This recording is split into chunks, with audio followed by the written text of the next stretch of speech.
Reed puts down the phone, looks at Scott, and just says, well then, let's go over the weapons again. Check if everything works, and then I think it's go time. Do you want to check if the others are ready? Yeah, I'll go check on Eddie and the Haninator over there. You just earn a puzzled look from Reed. The what? Yeah, don't worry about it. Well, if you say so. And yeah, he turns his back to Scott and just goes to checking like weapons again, even though only one gun even fired. Yeah, and Scott will walk over to Eddie and Haney's door, knock on it real quick, and say, "Hey, it's me." I'll open it for him. Yeah, kind of going in, and I can tell, like, the vibe of the room is worse than usual. So, kind of shut the door, and well, we just got a surprise phone call from an associate of our mutual friend, saying that they got a law enforcement coming down hot and heavy. That whatever we gotta do, we gotta do it fast. How soon are they gonna be here? Like imminent. Do we have time for the raid? That's what I'm saying. Is that we gotta go now. So get yourself together. All right. Meet us over in our room. We'll get all together and work out some sort of plan of attack. That'll be my job. All right. So, any other final words, or are we going to launch into a montage now? I mean, Haney just finishes throwing on a wife-beater Kevlar and throws on a button-up over it, and then convenes in the room with the other three. I had one more thing. Okay. Because I don't think Eddie and Haney got to finish their conversation they were having. Because he wanted to know about stuff that I did in the past. Did he? Then, I think he just told you to fuck off, essentially. No. Well, yeah, he did just tell me to fuck off. But you don't have to listen to him. You can keep talking to him as he's putting his clothes on. Do you? As me and Haney are getting battle ready, Eddie stops for a moment, turns his head. It was a beach. What? You asked before. What happened? What got us into this? There was a beach. There was a strange man. I don't remember much more than that. Eddie looks back down at his shoes, starts putting them back on. He doesn't say anything else but that. He shrugs and says, well, I had a big dog man show up twice, and we killed him the second time, so I guess now we know each other's origins. Let's go kill some Nazis. Eddie, you bring a map over to the other room where Scott and Reed are. It's a map of Massachusetts and New Hampshire. You have the address of this meth lab where Dr. Clark is being kept. So you do a little bit of searching on the map, you trace it down, and from what you can see, just basing it off of positional geometry and such, where this thing is located, it looks like it's in a forested area off a country road off of Route 202. And you point this out. Final preparations were made. Sidearms are checked. Scott checks his .357, Reed his P7, Haney his own revolver, and Eddie with his 1911. The Spectre M4s are checked and ensured that the safeties are on and in position to be ready to fire when need be. The four of you pile up into Eddie's Crown Victoria rental. You originally had gone up north to this Motel 6, so you headed back down south, and then you passed the Graymore apartments, and you're heading in an easterly direction now. Eventually, with Scott tracing on the map and giving directions while Eddie drives, and Haney and Reed are in the back seat with the Spectre M4s resting on your laps, slung over your shoulders also, you turn off onto this road. Eddie, you cut the lights, and you begin to drive slowly through a forested area. Eventually, maybe about 100 meters off in the distance, you can see the faint glow of lights. And eventually you can start to see the outline of a house. Do you keep the car on the dirt path? Do you pull it off more into the woods? What do you do? Woods. Pull off. Okay, so do you all have the map of the house? Yes. Yeah. Okay. Notes. So this is essentially a rancher style home. It's all on one floor. Right. How are you guys approaching? So let me put it this way. As you start to get a little bit closer after getting out of the car and you're creeping through the woods, So you can see that there's a lawn that is utterly unkept, that gives open sight lines, you can see, from the house to that dirt road, but the lot is otherwise surrounded by trees. You see a white panel van on the right side of the house and some sort of car on the left side. And no alertness check needed. All four of you can clearly see that there's a guy standing out front of the house smoking a cigarette, and he clearly has an AR-15 in his hands as though he was keeping watch. Can you verify to me, Max, on the map, we are seeing windows. Are the window placements accurate?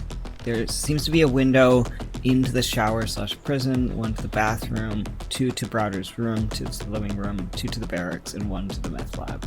That is correct. You're looking at the front of this house, and there is a door that is more on the right side, and you can see a window on the left side. The window that you see on the left side is completely covered up. Whether it's by curtains or by newspaper, it's hard to tell from this distance. I will say... He's out by the porch. He's on the porch then. Okay. No, the front, where it says 2 Street. Oh, damn. So that would be the front. He's saying there is a door Yes. to with the kitchen is. Pretend there's a door there. A door with the kitchen. Okay, Yes. thank you. Okay. Okay. That was fucking me up. So then the porch would be the back of the house. Okay.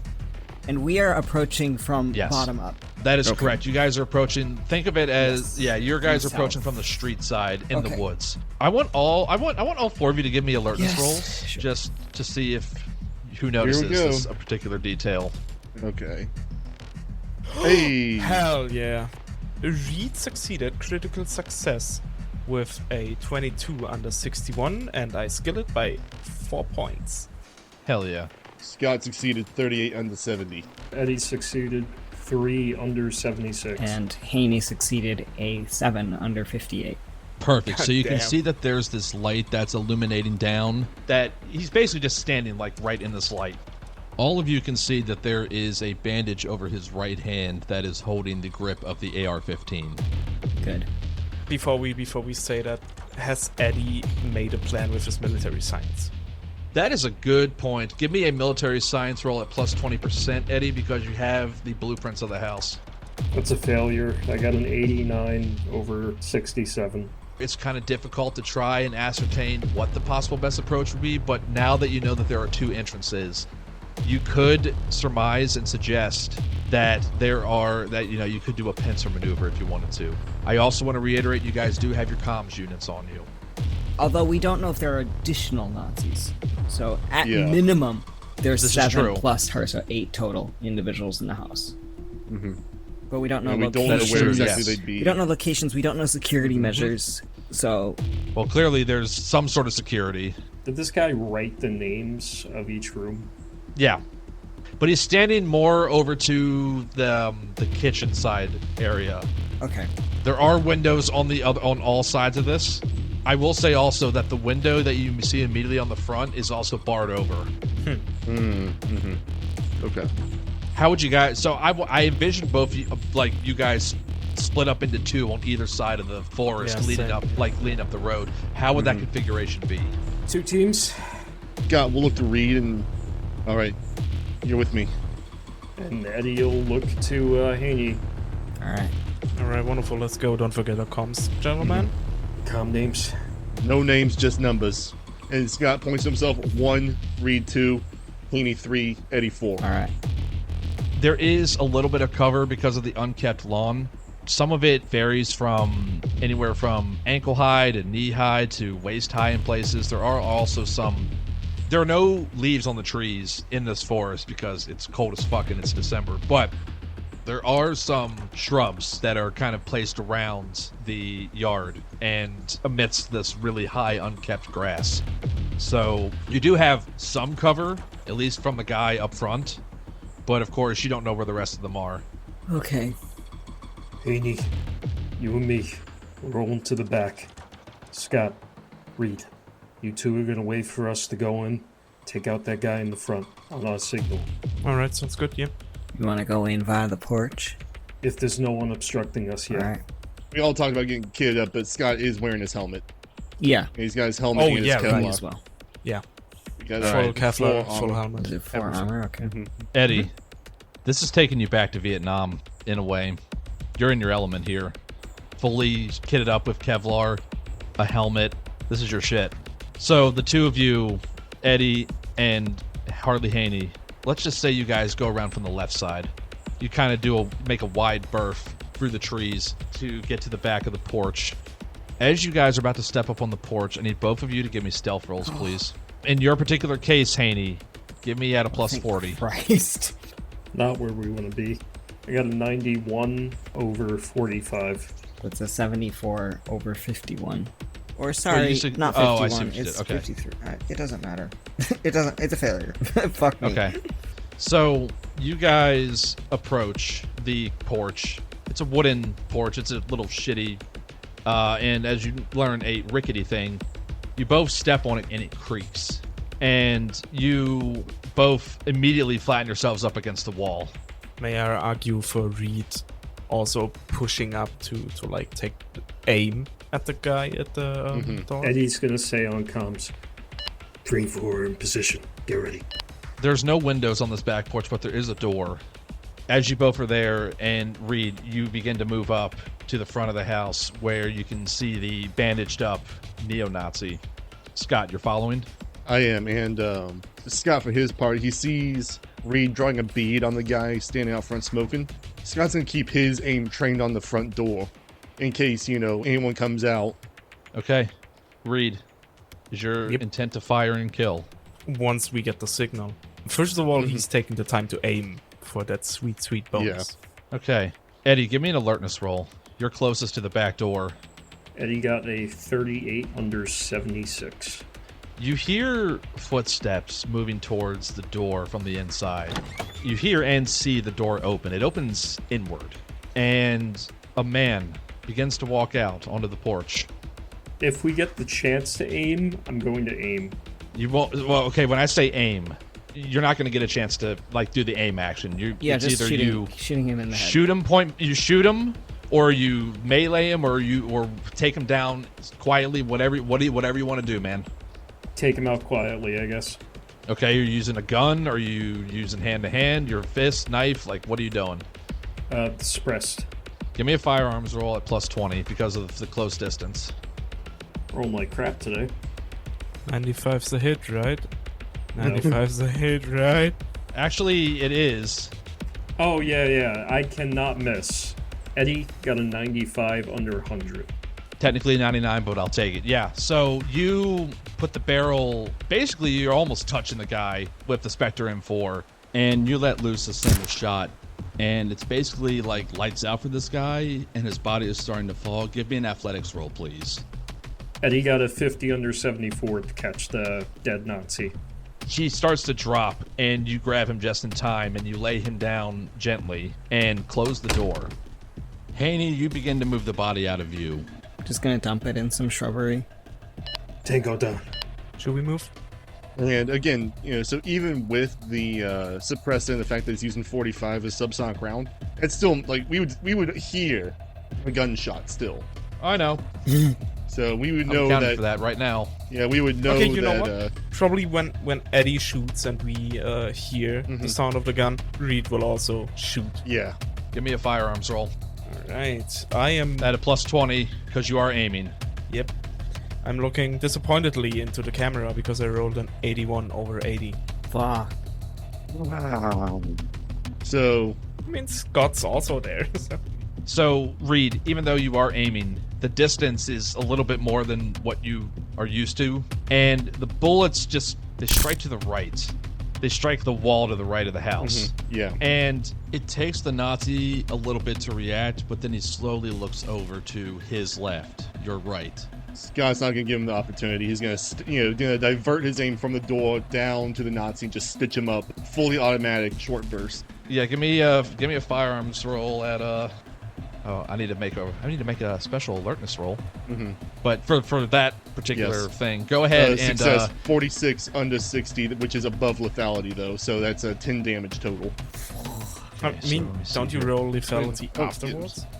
Yeah, you roll lethality afterwards. Yeah. Okay. You first check Yeah, if that's you hit, okay. then So let me see. Oh, even better. Yeah, 11.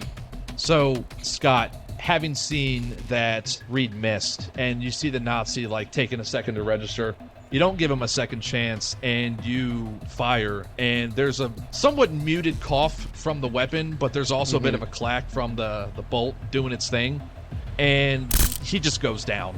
Spray of blood out of the back. There is a tense moment where you two are just waiting there in the darkness, but nobody comes out. All right, and I got roll sanity for violence. Both of you do, actually. Oh, yeah, true. Me too. Oh, yeah, Not everybody me. does, actually. Everybody rolls Not me. sanity for... Yeah, not. I failed. 59 over 41. Roll me a d4. I'm losing 1. Eddie is adapted to violence. Real quick, before we get into the other rolls for sanity, roll me a d6 for your charisma, please. Let's see. Does he lose his wife here, or his girlfriend, his fiance, whatever the fuck she is? 2. I got a 2. Damn. All right, so your charisma drops from 12 to 10, and you remove 2 points from each of your bonds that aren't Delta Green bonds, I'm pretty sure. And you're adapted to violence, Eddie Vittorio. From each bond, even if they're Delta Green bonds. And like Max said, Eddie's in the zone, and he's not going to leave the zone for a while. All right, everybody else read out your results, please. Reed succeeded with a 36 under 65. You lose nothing. Scott succeeded 39 under 40. You lose nothing as well. Fuck these Nazis. Yeah, But so far, you guys are in the clear. these are far from the worst, least deserving people I've hurt. What is the movement now? Into the comms, Reed just goes, got us down, 1 finished. 1, 2, move to the door. All right, so Eddie and Haney. Eddie, you open the door. It opens in, and you begin to move through the threshold. 3, 4, moving in. Right now, there is nobody in this living area that is back here. What are the other two of you doing outside? You just said get to the door, so. Over the comms, he says, living room, clear. Can I see into the kitchen? You can. There is a door frame. You can see a little bit down into the kitchen a little bit. Also, in this living room area, there's a couple of shitty couches, an old TV set, and behind that is some sort of table that looks like it has a bunch of playing cards on it, so you could probably suspect that whoever is here was playing cards at some point in time. But there is nobody out here, and the lights are on. But there's nobody that you can see in the kitchen as well. Scott and Reed, as you're both moving up to the front door, I need you both to give me alertness rolls at minus 20%. And Eddie and Haney, give me those rolls regular since you're both in the house already. And there's some rock music playing nearby out of a boombox. It's not excessively loud, but it is loud enough to fuck with your hearing a little bit. Okay. Reed succeeded 9 under 45. Scott failed Okay. 64 over 50. Eddie got a 70 under 76. And Haney succeeded with a 20 under 58. So, 3 successes. Scott doesn't hear this. But the other 3 of you, Haney and Eddie, you can hear this a little bit more clearly. And Reed, you can kind of hear it faintly from the outside. There is some sort of muted talking from the front of the house. And then it sounds a little bit more rhythmic at times, almost like chanting. But then it goes back to talking. But then it revs up into chanting. Over the comms, Reed says, they're chanting, they're doing something. We're moving in. All right, so Scott, what are you doing? Are you following Reed's lead? Are you opening the door to head in? What are we doing? Yeah, throwing the door open, and probably at this point, Scott didn't hear it himself, but like the fact that they just said they're chanting, gotta put a stop to that now. Okay, So coming in from, I'm looking at the map. Coming in from, you're going you'd be going through the kitchen. yeah, push through the kitchen. All right, so using that as a starting point, Reed, are you following? Yep. Okay. The other 2 of you, so you can hear snoring off to your left. This is roughly, you think, where the barracks are. Eddie's going to move over to the barracks, and he's going to open the door. Give me a stealth roll. That's a 79 over 45 failure. You go to slowly open the door, and right before it's almost fully open, it creaks just on the apex as it opens. And you look in, and you see 4 forms in beds that appear to be sleeping, but you see one of them raise their head slightly. Rapid fire, everyone in the room. This is not going to be a surprise round because you failed your stealth roll. So, we're going to more formally enter initiative now. So, as the 2 of you, Reed and Scott, are in the kitchen now, you see Eddie open this door after doing like a shushing motion with his finger, we'll say for flavor. and Eddie goes to push the door open. All of you hear this creak, and you all wince. Then the next thing you know, Eddie is opening fire into that room, and then the chanting to your guys' left becomes a bit louder and more animated. All right. Fuck. If it's loud. Fantastic. And you think you hear the faint sounds of crackling electricity coming from that room to your left. Where are we right now? Whose turn is it? Eddie will get to your firearms roll when it's there. But just in terms of everything moving how it needs to move, Scott, you're up first. Okay. Now that you're in the kitchen, what are we doing? Yeah, push through the kitchen, make my way to where I hear the chanting coming from. Yep. It's literally right next to you. Yep. Literally right next to you, from the room next to you. Yeah. Get that door open. What do I see in there? It's locked. Fuck it. Shoot through the door. Give me a firearms roll. All right. Yeah. Also doing full auto. Short burst. Failure 90 over 60. This is the first time I've ever failed. This is the first time I ever failed firearms. In the excitement and hearing the chanting, you go to bring your gun up. You basically kind of shoot the wall next to you a little bit, trying to get your aim right. The chanting, just you can now hear.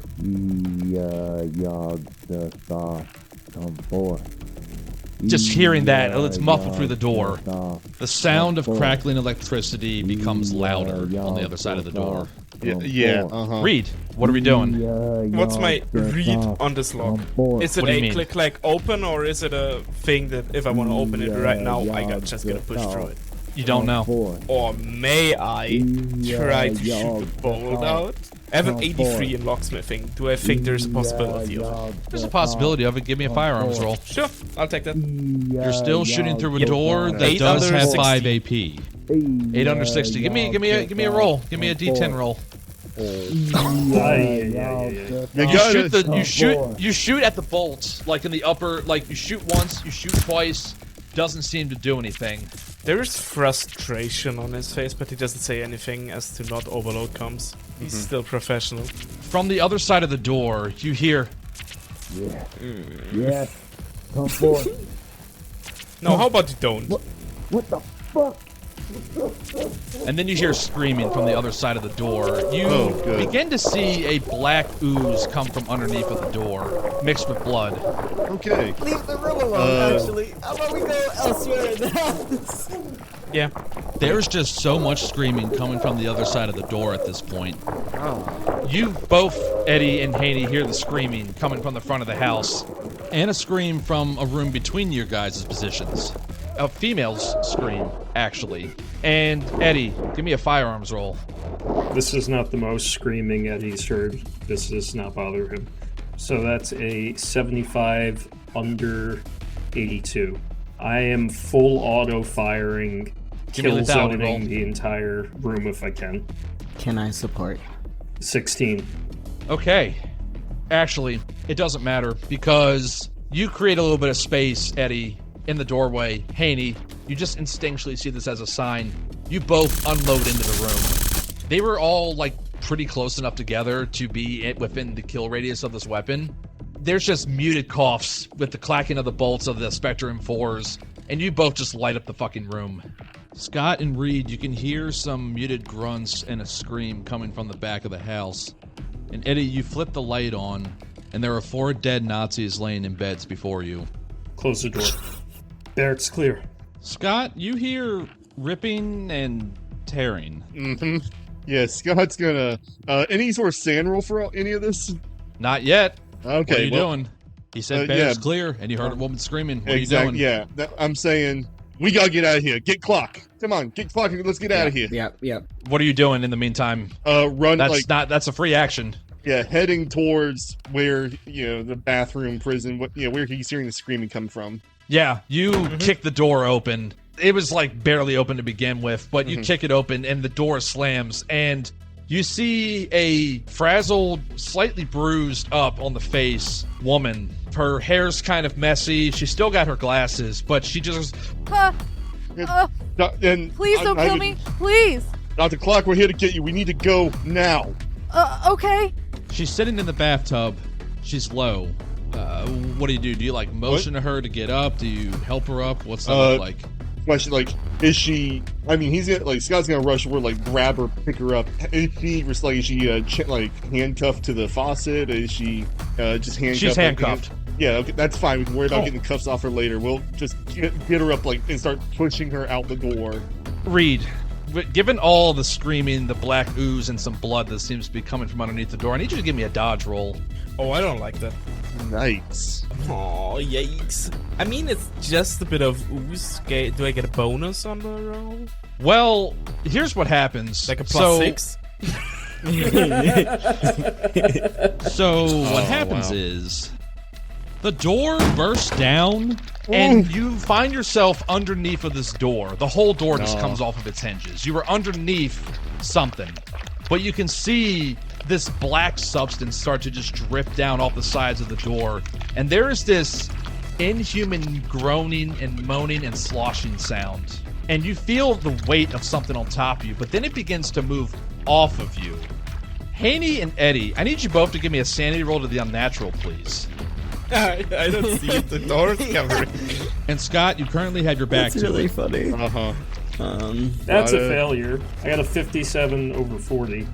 That's a success of a 13 under 52. Let me just ready this D4 here. Oh no, this is so much worse. Haney, you lose 1 sanity. Eddie, I need you to roll me a D10, please. Yep, that's what it was for. Hey. Oh, yeah. Fuck, do I project at this point? That's 3, thankfully. You see this roiling, bubbling mass that just seems to be oozing across the floor, moving towards you. You see this eyeball pop open, this yellow glowing orb. Another one pops open, but it's not next to it. It's like on a different part of its mass, its form. A gibbering mouth is off to the side, kind of just moving and going. And it's just making this weird fucking noise. And it's coming towards you all. And would you like to project? I'm projecting. I know it's just 1 loss, but... Roll me a d4. 3. I'm losing my wife. Bye. Parva's at 0. Yeah, Yep. Well, forget that part where I said he needed And my to be a willpower father. is at 12 minus 3 is 9. So... Eddie, do you want to project? Yeah, I'm gonna project. Give me a d4. And a 1. Okay. You lose 2 sanity and 1 willpower and 1 off of a bond. I'm gonna take that off Kimball. Thanks, man. Okay. No, that's so valid. He ain't here for me right now. Scott, you don't see this yet, but you hear this unnatural gurgling noise and this roiling, sloshing noise. It seems to rapidly move behind you. Yeah, so Shower Prison, he hears it behind him. He's gonna run out from the, he's gonna push Dr. Clark forward. Basically keep a hand on her back and just, keep pushing her forward.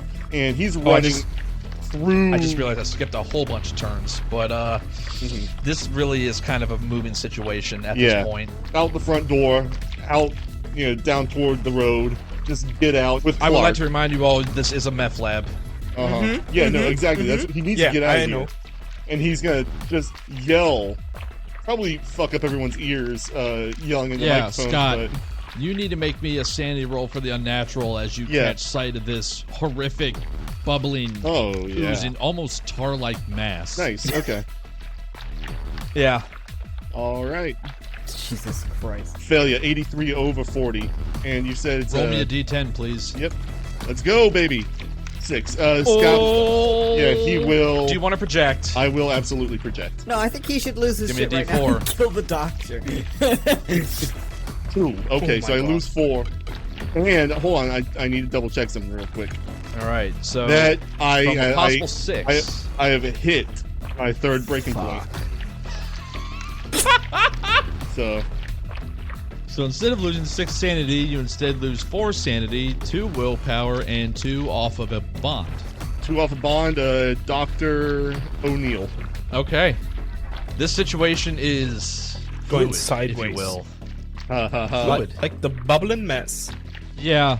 Reed, you have a door on top of you. Yeah. What are you doing about that? It's human instinct to check, so he looks. First Yeah, of all, you throw before the doing door off anything. yourself, and you see this horrifically oozing, gibbering mouthed, Yep. inhuman moving towards the back of the house. Oh, 90 over 65. It's always the same thing with Vince and the ghoul. Everything was cool until fucking Dixon transformed and I lost a lot of sanity. Now let's see. Okay, it's just 4. I'm gonna project the hell out of it. All right, give me that D4. Nice. Oh, Easy. I'm All right. losing 1 sanity. 3 off a bond and 3 off of your willpower points. Yep. So I'm choosing to lose from my good old Vietnam buddy that turned Delta Green, Forrest James. I'm losing 3 points of him. This slime, for lack of a better term, Haney, you see it like bubbling and rolling, moving towards you, and then suddenly it's not there anymore, and it seems to fling itself into the back corner of this room over by the TV. Wait, can't I do anything else? Oh yeah, what do you want to do? You see this too at the same time. You see Okay, this thing cool. just suddenly fucking fling itself to the other side of the house, and it just kind of like is like perched up in the corner. Okay, yeah, with the gun still like on the sling and one hand on it. Reed's not even bothering to shoot at it. Reed runs to the meth lab and opens the door. Yeah. Okay. You open the door. There is beakers, you see packaging equipment, you see Bunsen burners, you see what you think is probably meth laid out on this table. But it looks like they stopped doing I'm heading operations for the for Bunsen night. burners, but I think that's about all I can do for this turn. Okay. Can I shoot this thing? I want to at least keep it distracted from whatever the rest are doing. So I'm gonna unload just. Oh sure, go full ahead, clip. give me a firearms roll. Eddie's going to be doing the same, so mind if we just roll together? Sure. That's a failure to 98 over 70 for Haney. Alright, I got a 45 under 82. Haney, instinctually, you know this thing is so much worse than Spencer Dixon. What the fuck is this thing? Your hands are shaking a little bit when you go to fire the Spectre M4 and it goes into the ceiling. Eddie, you shoot this thing directly and it doesn't seem to have any effect. It just seems to just absorb the bullets. Jesus fucking Christ! I need to make a roll now. Should've just ran. Yeah.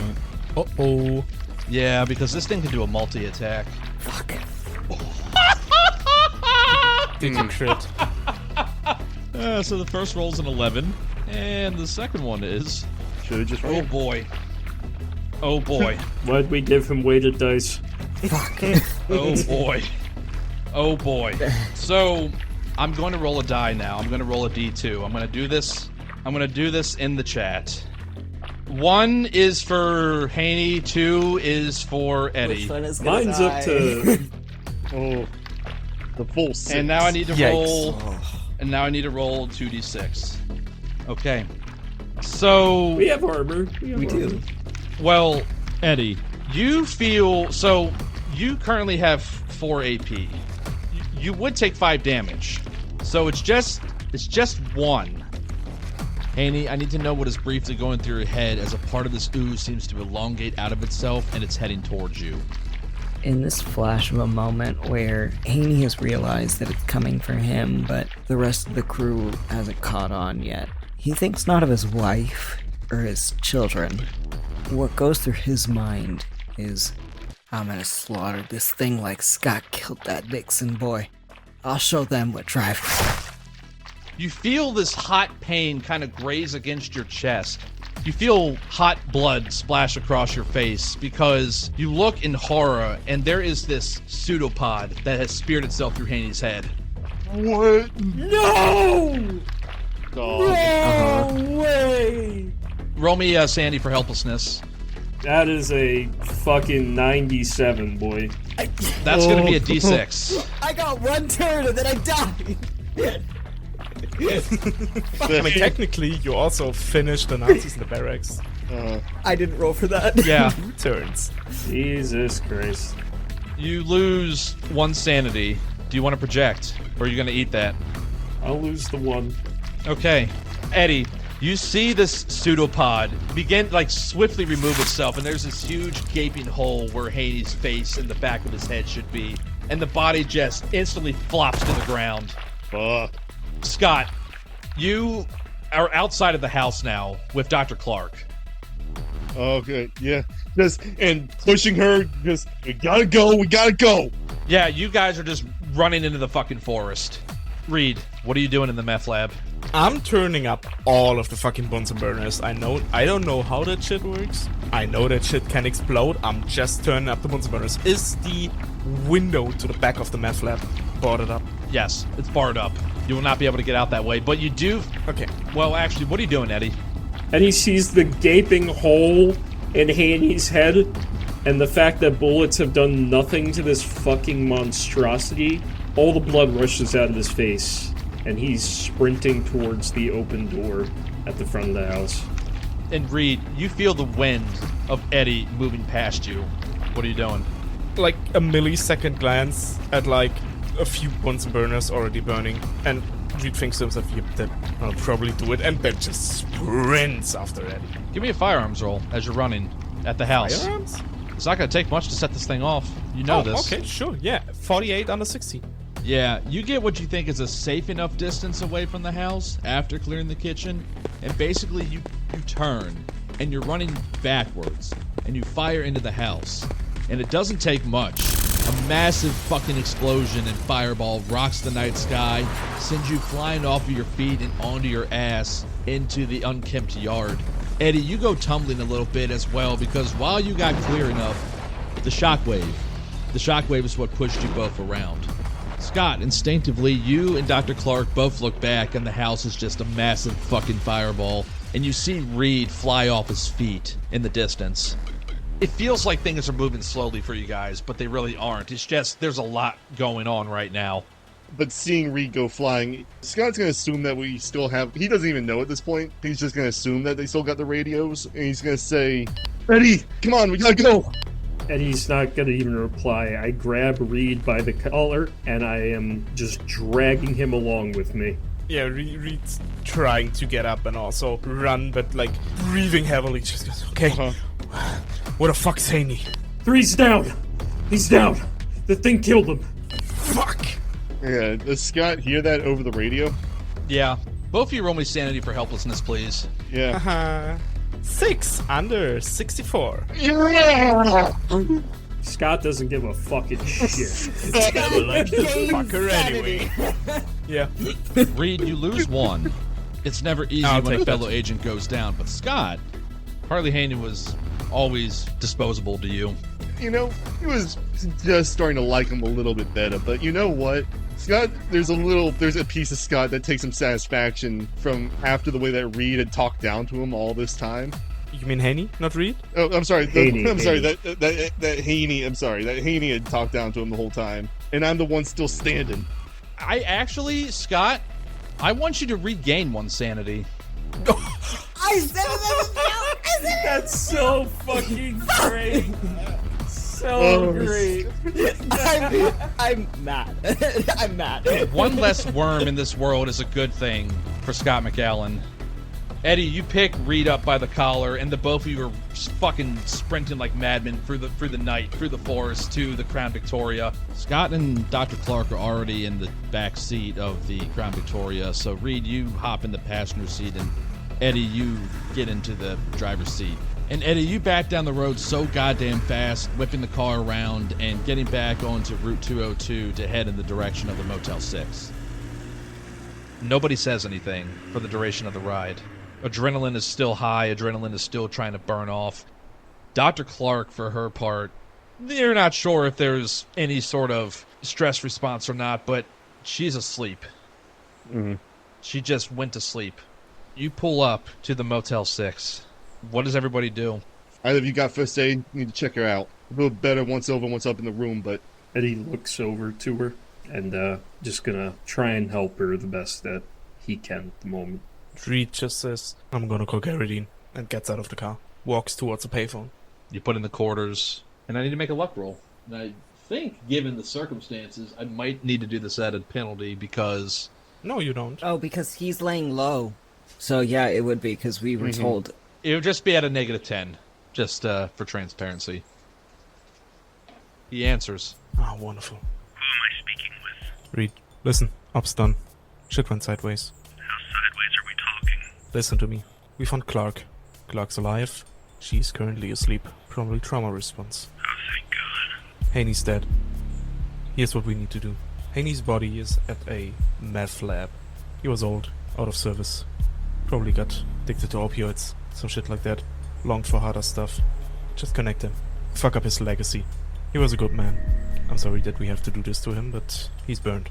There's a bit of silence on the other end of the phone, and he says, We'll have to see how the optics shake out when the FBI and DEA arrive. They'll find a meth lab that's gone up in flames. They'll find a lot of dead Nazis. They'll hopefully not find the thing that they summoned, because it hopefully went up in flames, but there's still the body of Haney. And he will be recognized, probably. He's been modeling in the investigation, using his real name. I see. Just making sure that we don't get connected into this. Understood. Like I said, I need to see what the optics are. I've got my ear to the ground. I presume you received a call earlier? Affirmative, yeah. We moved quickly after it. It's a shame that Mr. Haney is no longer with us. Well, he died protecting Clark. Let's keep that in our memory while we sully his inheritance. I'll take what you said under advisement, Mr. Reed. Here's what's going to happen. Get your story straight. I need to line up some pieces. You're going to need to put Dr. Clark somewhere in the vicinity, like she had just escaped or something. Like they just turned their heads for a moment and she was gone, just out of there. Does that make any sense to you? Yep. Get everything sorted. Make sure she's on board. She'll understand what needs to happen. Alright, what do we do with the other group? Those Nazis just picked her up because someone bigger than them wanted to get her on the 14th, tomorrow.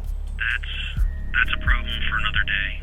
Alright then. Another team. If they can't find what they came for, who knows if they'll actually show up. My superior in the group will be very happy to know that Dr. Clark is alive and well. The well part is a bit of a... It's not so clear. But she's alive. Well, get some rest. Get your affairs in order and clear out. You can tell the others. Alright. Good night. Good night. Chick-click. Does she say anything to us? so for clarity purposes, whose room is she in? Well, my room has an extra bed. This is true. This is true. Okay, so yeah. Eddie, you carry Dr. Clark into your room and you lay her on the opposite bed. Let's just say that the adrenaline is starting to wear off for you guys. What does she look like? She looks like she's about in her late 30s, early 40s, kind of shoulder length, cropped brown hair, wears glasses, smile lines, laugh lines. And she's currently right now wearing what looks to have been, she looks like when she was taken, she was wearing her pajamas. So she's still wearing her pajamas, you know, just like a pair of long pants and a short sleeve shirt. She's barefoot. I'm going to say that, Reed, at some point, you pick the lock on the handcuffs so she can let her wrist go through the healing process. They are a bit bruised. About 3 hours goes by. It's about 10 p.m. now. At some point, you all heard sirens in the distance. You heard a helicopter overhead. At some point, Dr. Clark awakens. Where am I? Who are you? Dr. Clark. You can call me Eddie. Okay, I'm clearly not with those skinheads anymore. No. We got you out of there. We, lost a guy along the way. That's why you're in a 2-room. Okay, you must be with the group. At least that's all I know them as. Yeah, we're with the group. Okay. Oh shit. And she starts, like, patting her body, and she goes, like, into her pockets, and she pulls out a piece of paper, and she's looking at it like, oh, thank God. Okay, thank God. Something important? Yeah, it's, I don't know, some sort of... Well, you're aware of what I do, right? For your organization.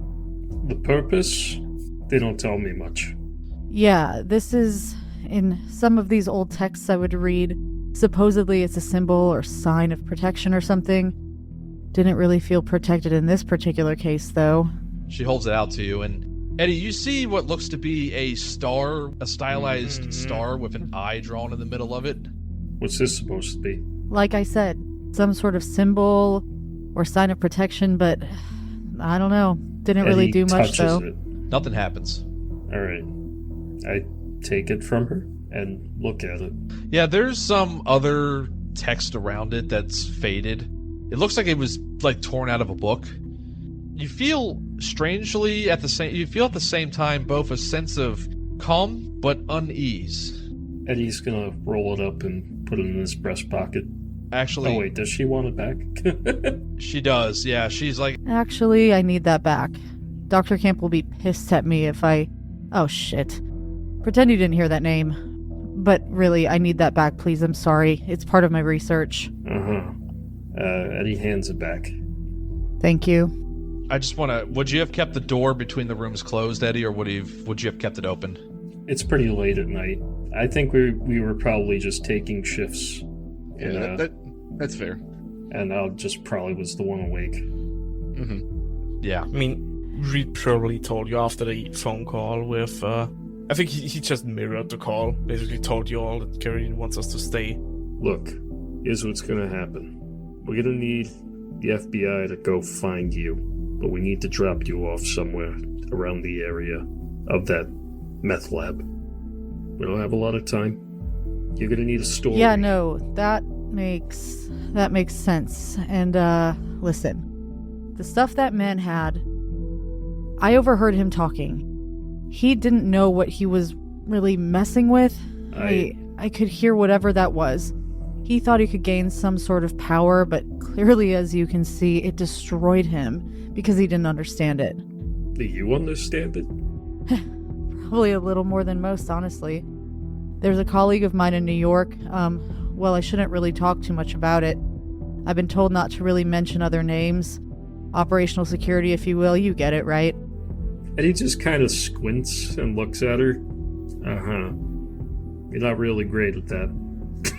No, right now I'm not. I'm not, Eddie. But if I need to be out in the woods to act like the damsel in distress who escaped, I guess I can do that if I have to. All right. I'm just going to need you to come up with a story trying to throw off the cops. Might want to put the handcuffs back on me then. She raises up her hands with a weak smile on her face. We can wait. Yeah. Probably better to do that after you drop me off. Give me a second. And he's going to get up and go to the adjacent room door and give it some loud knocks. I think it doesn't take too long until the door just swings open. She's up. Fantastic. Have you told her what we need her to do? Yeah, she gotta go out on the road, fake how she got out. Yeah, fantastic. I think she understands what needs to be done here, but Dr. Clark, I'm terribly sorry, but we gotta put the handcuffs back on. If we have them off you for too long, they'll notice. I understand. Click. And yeah, she just looks at the cuffs, looks at you, and It's always fun to skirt the edges of what you all do, but not really be part of it. This is the ideal situation. It's kind of exciting, actually. Believe me, you don't want to be a part of this. the last guy... No. What I heard in that house was horrifying. I never want to do that again. Look, the last guy who said that died right next to me, so maybe take that back. yeah, she's gonna roll sanity real quick. Ooh, well, she's gonna lose 1, but that's irrelevant. So, All right, take me to the woods. Reed nods, then looks at Eddie and I'll says, drive her over. okay, want to drive alone then? Okay. Best we don't all get caught up in this. before Dr. Clark gets in the Crown Victoria with Eddie, Reed, you walk up to her and you put a hand on her shoulder, and she stops and turns and looks at you. If the cops ask you what happened, just tell them that you've heard infighting. Someone else came in whose voice you've never heard of. They started fighting. It escalated. You took the chance. You used the chaos and just dipped into the woods. She nods. Easy enough. Thank you for my rescue, by the way. Both of you, or all 3 of you, really, including the one that didn't make it. I owe you guys my life. Reed just nods. Just keep your story straight. Will do. And she climbs into the passenger seat next to you. Reed and Scott, you watch Eddie back out of the Motel 6 parking lot and drive back roughly in the direction of where the meth lab had been. Real quick, I want you all to, first of all, give yourselves 1 sanity back for rescuing Dr. Clark. Nice. I would also like you all to roll me 1d4. Oh, that's just the one. Oh my so God. I'm exactly where I started. We all only got 1. Yeah, I mean, if I would have You all rolled... regain 1 sanity because there's a certainty and finality to the fact that that slime or whatever it is no longer on this plane of existence. Read us back to 65. We only lost 2 this up. That's good.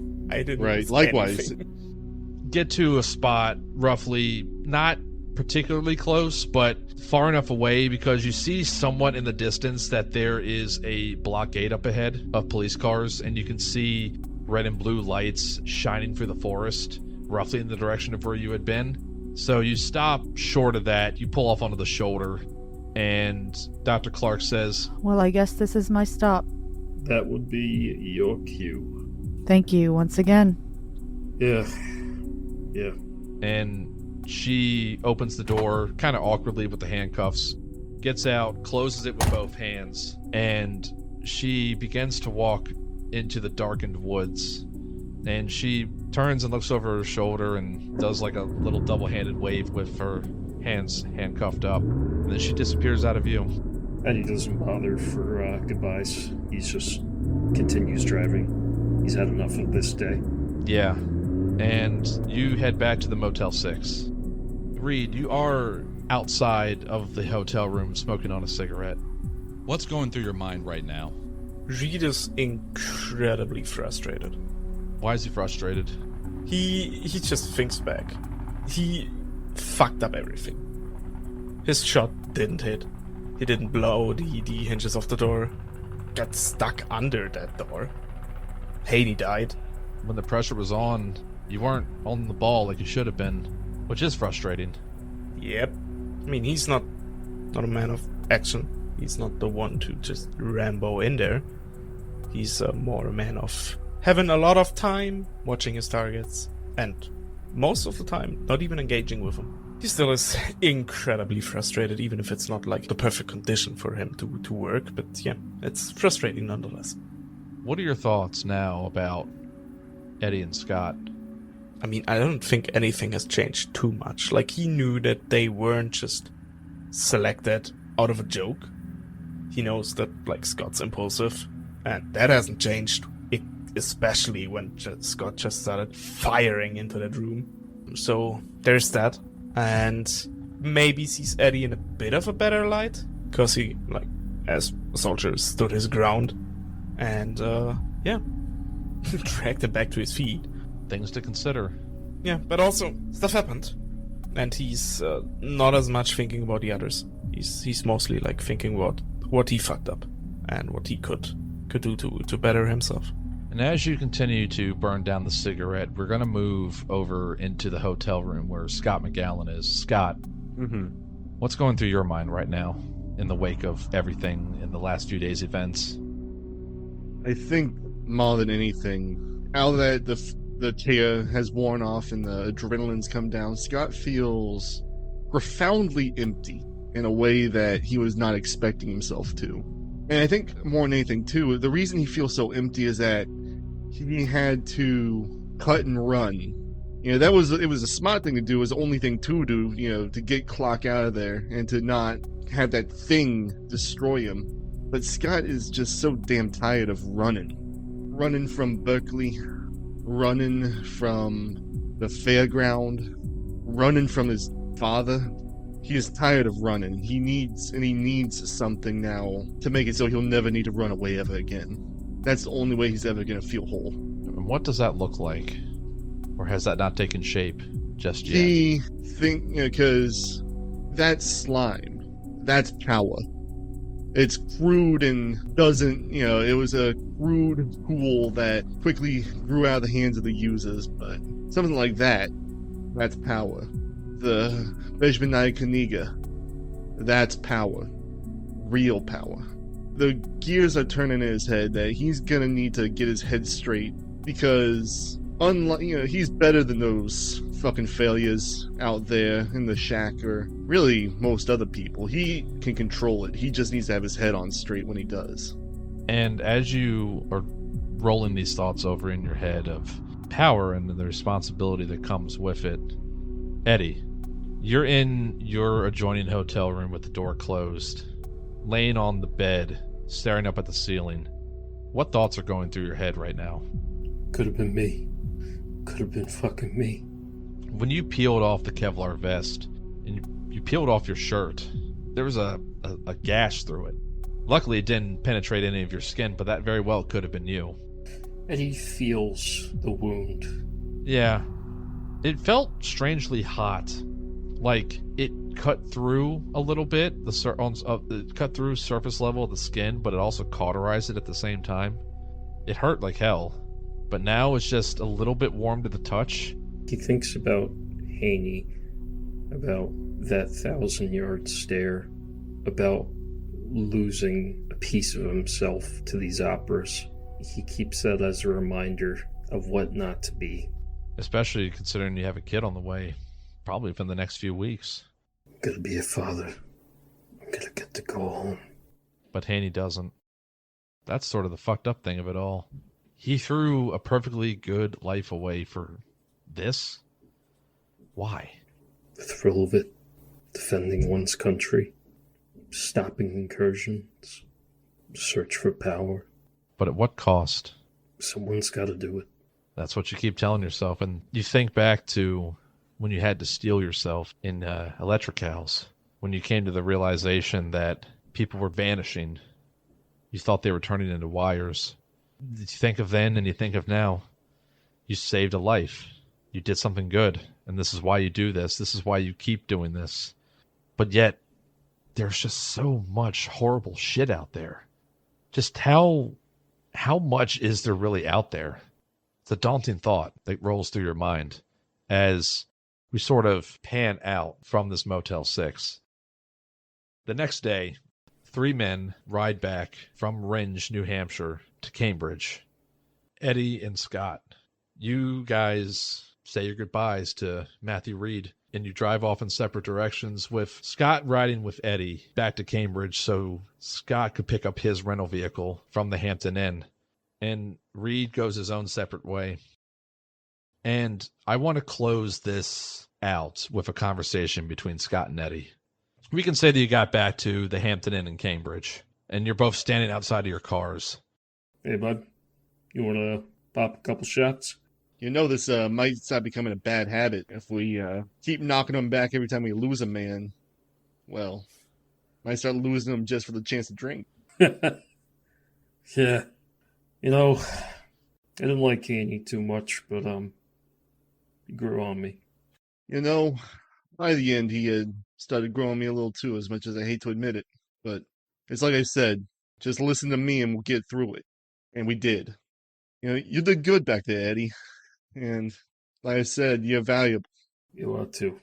Let me get my personal effects in order, and then I actually know a good place around here. It's up the road a bit in Boston proper, but they got some damn fine scotch in there. I'd be willing to try it. Hopefully this doesn't become a bad habit or a bad tradition, but you guys go to the place that Scott mentioned, and you knock back a few drinks. Got that really nice 20-year age scotch on the wall. Definitely gives both 2 fingers of that. Eddie, give me an alertness roll. Uh-oh. I don't like this. That is a 74 under 76. So as you're sitting at this bar with Scott, you're taking a look around. It's like the middle of the day. You happen to look out the glass-paned window, and across the street, you see a man you had spoken to in Pennsylvania with a German Shepherd at his side, just watching you through the window. This man who had called himself Lorenzo.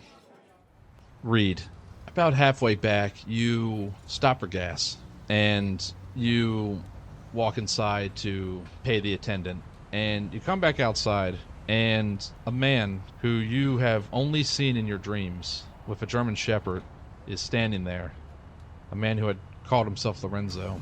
And you and him lock eyes, and he says to you, you and Eddie have more in common than you think.